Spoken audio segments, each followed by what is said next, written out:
gonna make it. You're not good enough. There's a million other people with the same stuff. You really think you're different? Man, you must be kidding. Think you're gonna hit it, but you just don't get it. It's impossible. It's not probable. You're irresponsible. Too many obstacles. You gotta stop it, yo. You gotta take it slow. You can't be a pro. Don't waste your time no more. Who the are you to tell me what to do? I don't give a you say you disapprove. I'm gonna make my move. I'm gonna make it soon. And I'll do it cause it's what I wanna do. Cause all these opinions and all these positions, they come in millions. They blocking your vision. But no, you can't listen. That shit is all fiction. Cause you hold the power as long as you're driven.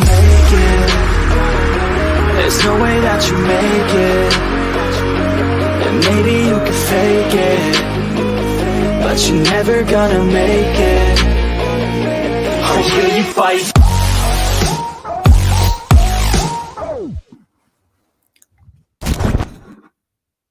Hello and welcome to Game Day from the UK, another live Miami Heat UK preview show tonight for the game against the Minnesota Timberwolves. I'm here with my two guys today, introducing the cast. Ollie Rahimi, how are you, sir? Yeah, I'm very good. Thank you, Dan. Good stuff. And Sam Aquara, how you doing, buddy? I'm great. How about you? Yes, I'm good. I'm relieved. I think we was all up watching it last night. I saw you both on the feed, I'm sure, complaining during various times of that game, which was completely justified.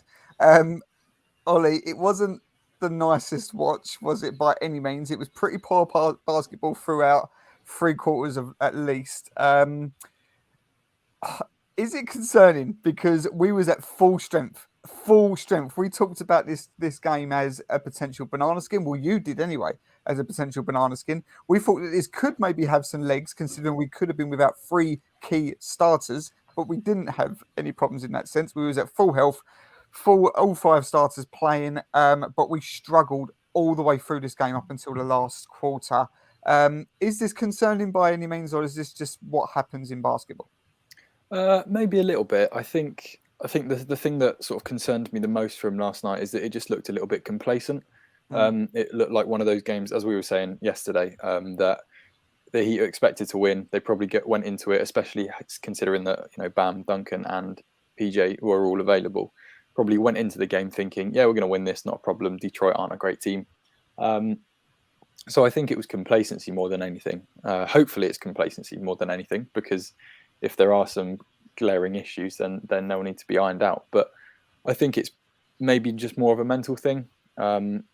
And I've mentioned it before. I think the Heat just need to really adopt this sort of killer mentality kind of approach. Just no matter who the opposition are, just go as hard as you can constantly. And they looked a bit tired last night, I thought, which was odd, seeing as they'd had a couple of days off and it was the first game of a back-to-back. Usually you'd see the tiredness come in on the second half of the back-to-back. But yeah, I think we won, which at the end of the day is all that matters. But I think it's just one of those games that during the course of the season, you kind of you slog out, and the good teams do end up winning them. And I suppose the positive we can take from that is that Heat teams of the past probably wouldn't have won that game in the end, having been down starting the 4th quarter. Thanks mainly in part to Tyler Hero. But yeah, probably a game that Heat teams of before wouldn't have won. So take solace in that, I think. Yeah, I think that's the main point. You take that on a bad performance, you take that win, and you just get out there. So good that we got the win. I always sort of I never really felt panicked. I thought that those key players, those experienced players in Kyle and Jimmy, would eventually get you over the line. It ended up, obviously, as we will come on to in a minute, Tyler Hero obviously balling out to get us mainly over the line there. But yeah, as you say, Sam, sort of echoing on that, I assume here that it was just, complacency was probably the word. I don't think anybody expected a poor Detroit team missing a couple of key players with Heat at full strength. I think that they just didn't expect them to play as hard as they did, and they did play hard to their credit. But the Heat just looked complacent, didn't they? And I just think it was lacking the key fundamentals. I thought offensively it was poor, shooting again was poor, but just the ball movement in general, it was a real sluggish performance, wasn't it? Yeah, complacency is the perfect word to describe it, because to me it's just ugly, uninspiring basketball for about 3.5 quarters. I mean, that was probably the most passive I've seen Bam play all season. And I don't want to sort of blame Kyle Lowry, because you could see his effort, but for the most part of the game, nothing was going right for him. He could barely hit a shot in. And yeah, it was just very few positives from the first three quarters. Personally, I was a big fan of Gabe Vincent's defense and Yep. his energy and his atrocity in a basketball game. But yeah, it was just it's a poor game to watch, and it was just so boring. I don't want to say boring; it was just annoying to watch. Yeah. But yeah, it was one of those games where you had that sense of it's the Heat and they could snap it off in three. It was always like a three possession game, and you just felt it was coming. But because of the way that the team plays, you just didn't know if it was coming. And then fortunately, it came with like 6-7 minutes to go. Yeah, but we always felt there was that run that was gonna happen at some point, and it did happen coming out of the third quarter into the fourth, and on a big run, and it quietened that stadium up. And after that, I felt like it was comfortable in the end. But I just want to highlight on, you mentioned there Cole Lowry. Yeah, it was a passive performance for him. He didn't play particularly well. Jimmy Butler, the same for him. Bam Adebayo, you mentioned there, very passive performance. So our three All Stars not really hitting the ball, hitting the court running at all in that game. It came to Tyler Hero again, Ollie, to bail us out. We've been talking a lot about him, how good he's been. I mean, at what point? I mean, we talked last time about all-star ability, but when he's playing this well, everybody will say that we've got our big three, but you've got to include Tyler in this conversation now. He talked about at the beginning of the season about wanting to be in this conversation amongst the elite young players in this league. He can't be justifying it more at the moment, is he? He's absolutely on a tear. Yeah, exactly. I think people just don't see him as a star or an all-star because he's not starting. But the truth is, he is just excelling in that role, which is exactly what the Heat need and want from him. I saw some stats earlier. I tweeted out he's averaging more points than Damian Lillard, Joel Embiid, and James Harden through 17 games this season. And those three almost certainly will be all-stars. Embiid and Harden probably starters. And some of the biggest names in the league. Hero has proved himself so far this season, especially to be in the same conversation as the likes of Trae Young and Ja Morant, and maybe not Luka Doncic because he's, I think, just another level. Yeah. But he should be in that conversation. And what star or who averages 22 points, over 22 points per game, and is not a star player? Like he does a lot of good things, and like you said, he bailed the Heat out again last night, which he's done a few times this season.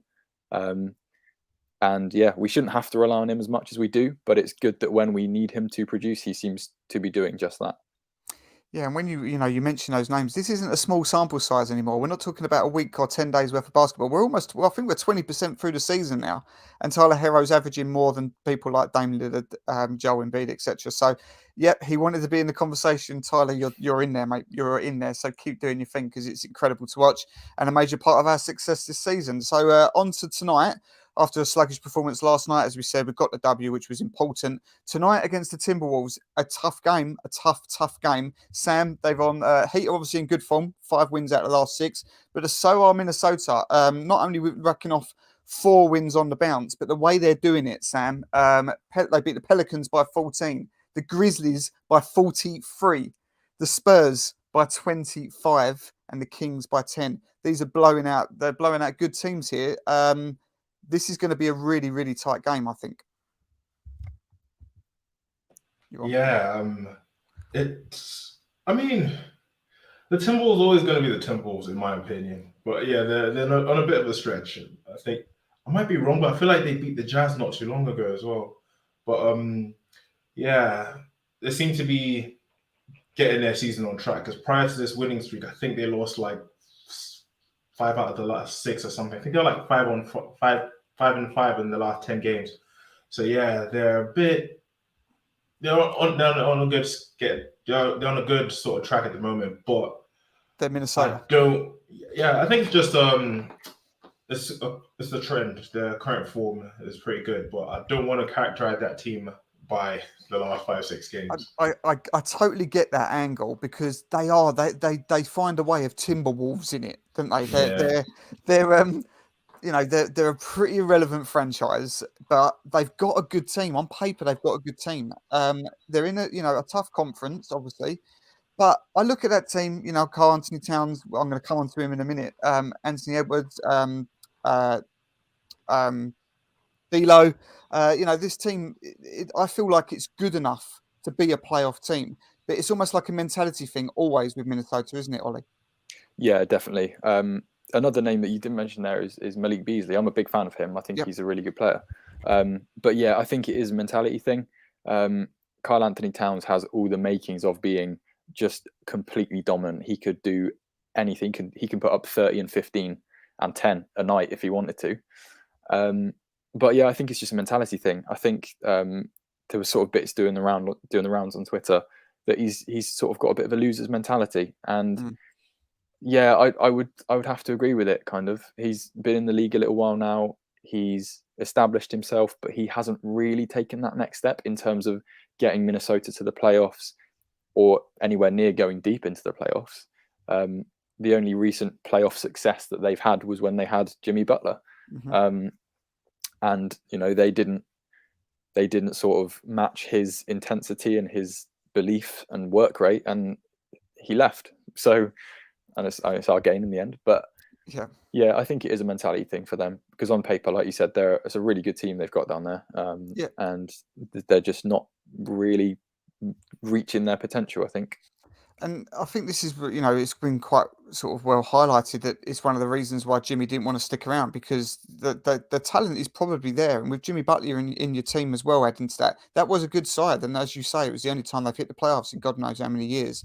But every time they come up, Jimmy comes up against Towns, they chip at each other, they fight at each other because he knows that Jimmy's got his number every time because his mentality is the complete polar opposite to what Towns is.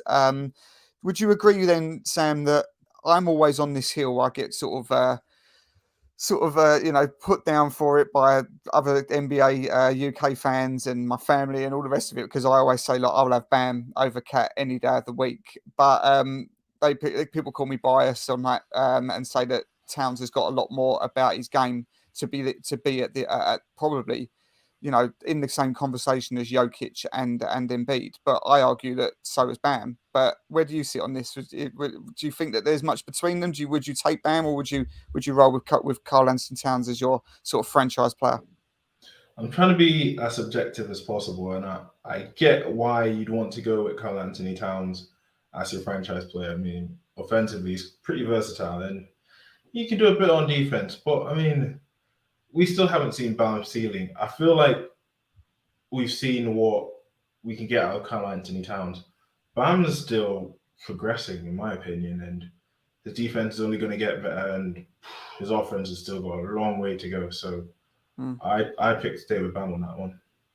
Yeah, I'm glad you sort of said about the offense there because one sort of thing that I highlighted, and it only seems like 5 minutes ago, we was talking about the Heat being, one of the fastest teams, one of the best offensive teams in the league, and they still are actually. They're still I think they're 6th in the league as an offensive rating team. But that fast pace that we started the season with has just gone away. We're now 27th in the league in terms of pace, which is so surprising considering how fast we started. And I think our very own John Jablonka highlighted it on his feed earlier, saying about these fast break points that Carl was, that he's known for, that he's built one of his reputation around. One of the reasons why Toronto is so successful is how he's got this sort of quarterback mentality.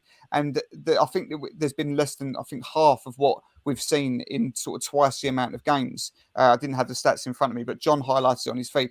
Ollie, do you think this is just down to maybe teams figuring us out a little bit, or is there something more fundamental here, do you think? I don't really know. I think it's a little bit early to tell. As you said, yeah, John's thread on that was really good. So if you haven't seen it, go and check it out. But it was really interesting because the kind of thing that he was pointing out is that Kyle's not really attempting those hit-ahead passes now. And at the start of the season, he was attempting them. He wasn't making all of them. He was giving away turnovers and stuff, which is fine because it's a worthwhile risk to take in my eyes anyway.